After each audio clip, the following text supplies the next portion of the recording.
Bismillahirrahmanirrahim. Assalamualaikum warahmatullahi wabarakatuh. Mahasiswa semua, mari kita belajar. Kali ini topik yang akan kita pelajari adalah asuhan keperawatan gangguan ginekologi, asuhan keperawatan endometriosis. Apa itu endometriosis? Adalah satu kista yang sering ditemui menyerang organ reproduksi wanita. Endometriosis ini adalah kelainan yang timbul di mana jaringan yang membentuk lapisan endometrium, lapisan dinding rahim yang biasanya itu ada di dalam uterus, di dalam rahim, ini tumbuh juga berada di luar rahim. Saya ulang, kelainan yang timbul di mana jaringan yang membentuk lapisan endometrium yang normalnya itu ada di dalam uterus, ini tumbuh juga di luar rongga rahim. Ditemui di mana di luar rahimnya itu? Di ovarium, di vagina, di rongga panggul, atau tempat lain yang disebutkan seperti ada di mata, otak, paru, ya. Biasanya disebut apa endometriosis itu? Disebut dengan kista coklat. Kenapa kista coklat? Tadi endometriosis ini adalah jaringan yang menjadi lapisan endometrium yang tebal yang itu terjadi di luar rahim. Jadi ketika di dalam rahim, jaringan endometrium yang menebal ini saat fase menstruasi itu akan meluruh dan kemudian bisa keluar ya, karena ada jalan keluarnya yaitu vagina. Nah, kalau kejadiannya ini penebalan di lapisan endometrium itu ada di luar rahim, maka bisa dibayangkan tidak ada jalan keluar. Ketika tidak ada jalan keluar, maka dia akan menempel, mengeras, dan menempel di luar rahim ini akan menjadi kista, dan kista coklat karena isinya itu adalah darah yang mengental, yang mengeras. Angka kejadiannya cukup banyak loh, berkisar antara 10-20% dari populasi wanita. Sekitar 25-50% wanita yang infertil ternyata dia menderita endometriosis ya. Sebaliknya, penderita endometriosis 30-50%-nya mengalami infertilitas. Nah, jadi keluhannya dua nih, nyeri haid dan infertilitas. Penyebabnya belum diketahui secara pasti. Dalam keadaan normal pada wanita, endometrium ini akan menebal ketika wanita mengalami ovulasi, merupakan persiapan ya agar calon janin itu bisa menempel pada rahim jika terjadi pembuahan. Namun andaikan tidak ada pembuahan, ini endometrium yang sudah menebal itu akan luruh di fase menstruasi dalam bentuk haid. Darah, ada jalan keluarnya, yaitu vagina.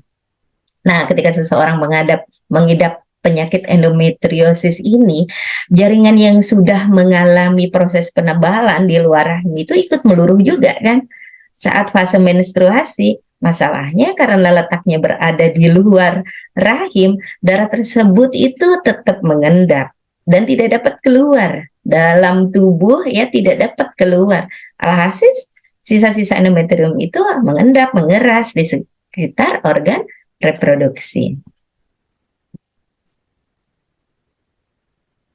Apa yang dikeluhkan? Ketika penderita endometriosis ini mendatangi ya petugas kesehatan, fasilitas kesehatan, dia biasanya akan mengeluhkan nyeri panggul, dismenore. Dismenorenya itu nyerinya amat sangat karena double tempat peluruhannya, yaitu di dalam rahim terjadi peluruhan menstruasi, dan ini juga akan menyebabkan reaksi inflamasi ya, di mana keluar tuh mediator vasoaktif yang menyebabkan sensasi nyeri, prostaglandin, histamin itu akan keluar. Ini terjadi juga di luar rahim sehingga double nyerinya. Nyerinya menjadi amat sangat ketika menstruasi. Yang berikutnya adalah disparunia. Disparunia itu nyeri ketika hubungan suami istri. Kenapa ini terjadi? Kan kista coklat yang menebal itu lama-lama akan menjadi lebih tebal lagi. Nah, kondisinya karena tidak keluar, dia akan menempel ya di belakang uterus, ya di belakang vagina. Maka ketika kegiatan seksual itu dilakukan, kegiatan ini akan nyenggol, ya. Jadi ketika penetrasi dia akan nyenggol pada kista coklat yang menebal ini, dan ini akan dikeluhkan nyeri oleh wanita. Infertilitas juga kejadiannya pada saat kista endometrium ini, kista endometriosis ini itu menebal di daerah ovarium, maka ini akan menghambat ovulasi, ya, menghambat ovulasi karena ketutup, ya, atau ketekan oleh kista coklat yang menebal. Tumor kistik ovarium. Nah, ini komplikasi berikutnya ini, ya, kista coklat ini kemudian akan meningkatkan, ya, kejadian tumor kistik pada ovarium, dan ini akan mengakibatkan juga kondisi infertilitas pada pasien. Gejala penyertanya mual, diskesia itu untuk buang air besar, nyeri.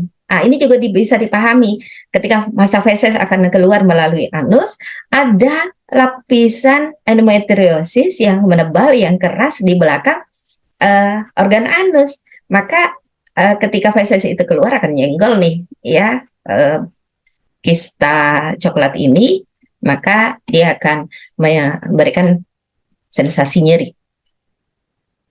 Apa keluhan yang menjadi masalah klien? Yang sering adalah nyeri head. Tadi sudah dijelaskan, nyerinya double, menstruasi di dalam uterus, dan juga kejadian ini ada di luar uterus. Jadi nyerinya double, ya, sangat nyeri.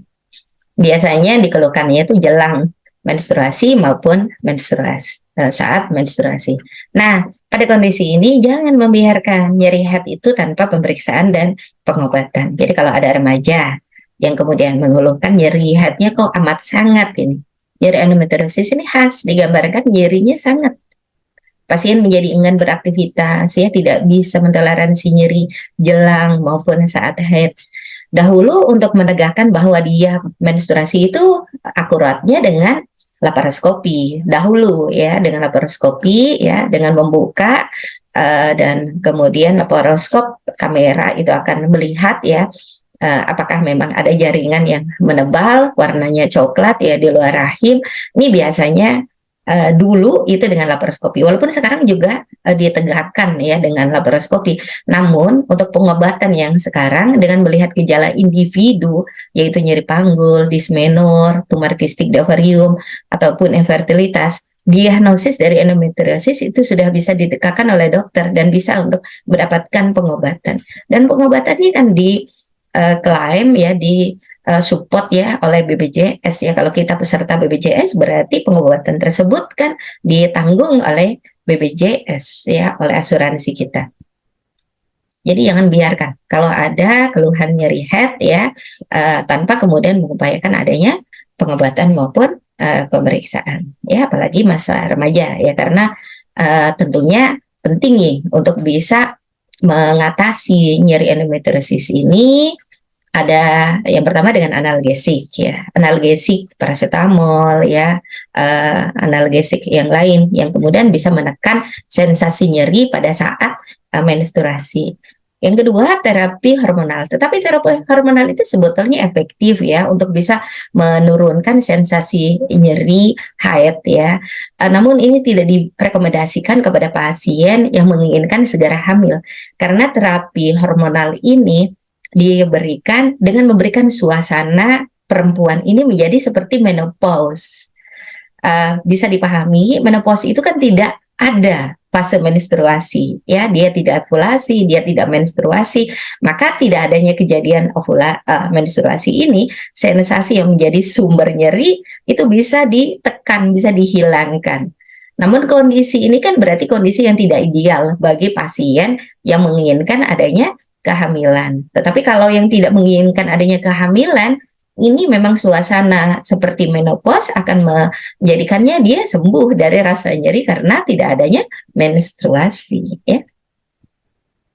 Diagnosa keperawatan yang pertama adalah nyeri akut. Penyebabnya adalah agen pencedera fisiologis, inflamasi yang terjadi di fase menstruasi ya. Dan objektifnya pasien mengeluhkannya sampai nyeri sangat, meringis, ya, protektif, ya, gelisah, frekuensi nadi meningkat, mengeluh kesulitan tidur saat fase menstruasi.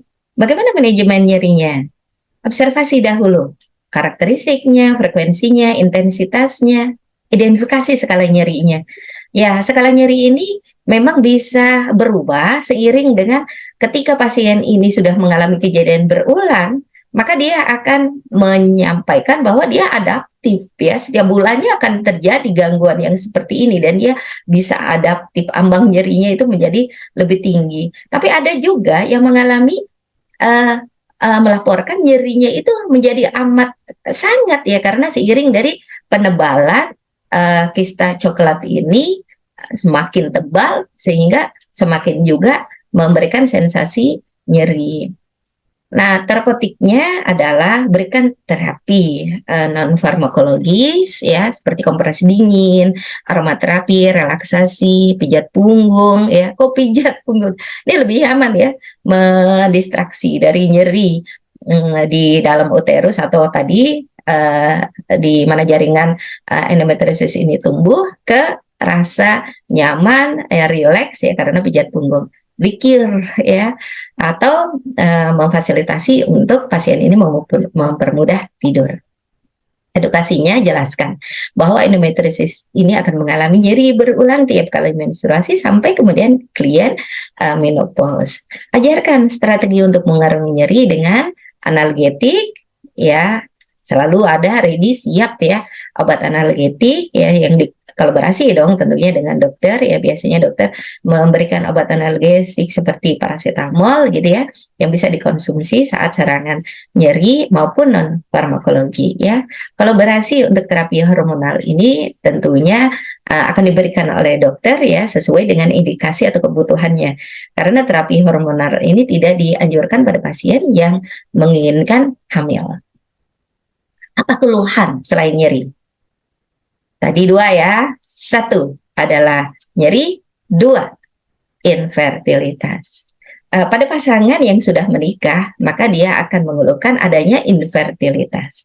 Nah, terapi hormonal ini tidak direkomendasikan kepada pasien kasus endometriosis yang wanitanya merencanakan kehamilan, karena terapi hormon ini menjadikan suasana seperti pasien itu menopause, tidak ada ovulasi ya, sehingga tidak ada kehamilan. Oleh karenanya terapi hormonal ini tidak direkomendasikan ya pada pasien yang menginginkan hamil. Berikutnya adalah pembedahan. Pembedahan ini diupayakan untuk meningkatkan kemungkinan kehamilan spontan, yaitu dengan cara eksisi atau ablasi dari lesi endometriosis, terutamanya gitu ya, ketika melibatkan daerah ovarium ya, sehingga bisa memperhitungkan adanya cadangan ovarium itu untuk ovulasi dan kehamilan spontan ya.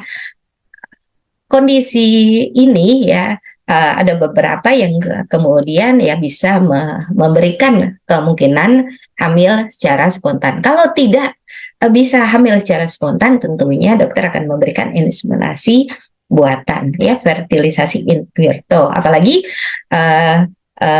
kondisinya ada hambatan, misalnya endometriosis ini kejadiannya itu justru di tuba yang tidak memungkinkan kegiatan ovulasi ya, ovum itu mencapai ke tuba sehingga tidak ada kehamilan spontan, maka alternatifnya adalah diberikan inseminasi buatan. Nah, teman-teman, bahwa kondisi kehamilan ini juga menjadi faktor penyembuh loh dari pasien endometriosis. Kenapa?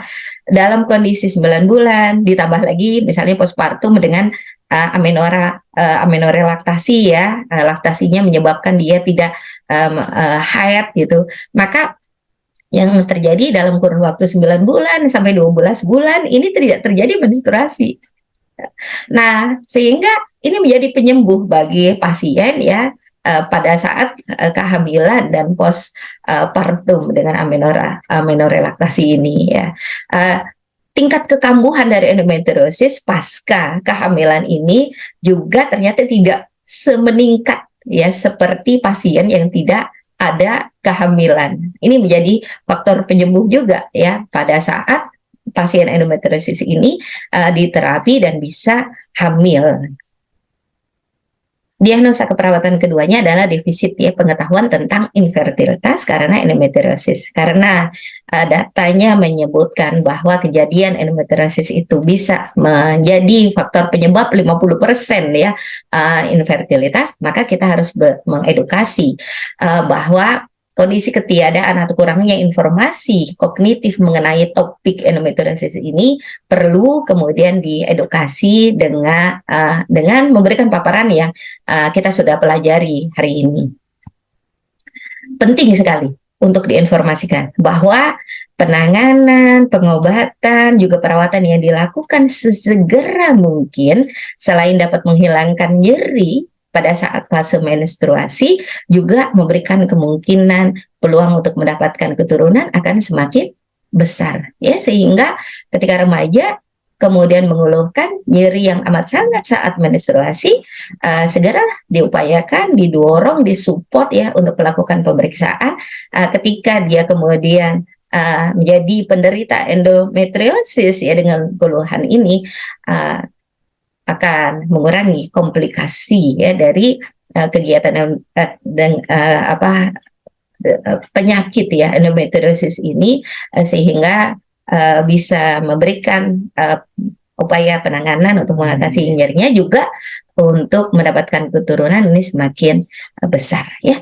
Jadi tetap saja nih mahasiswa dengan mata kuliah ini ya mudah-mudahan bisa memberikan asuhan keperawatan yang pas ya kepada pasien ya endometriosis saat dia mengeluh nyeri maupun saat dia mengeluh adanya infertilitas ya. Semoga sukses.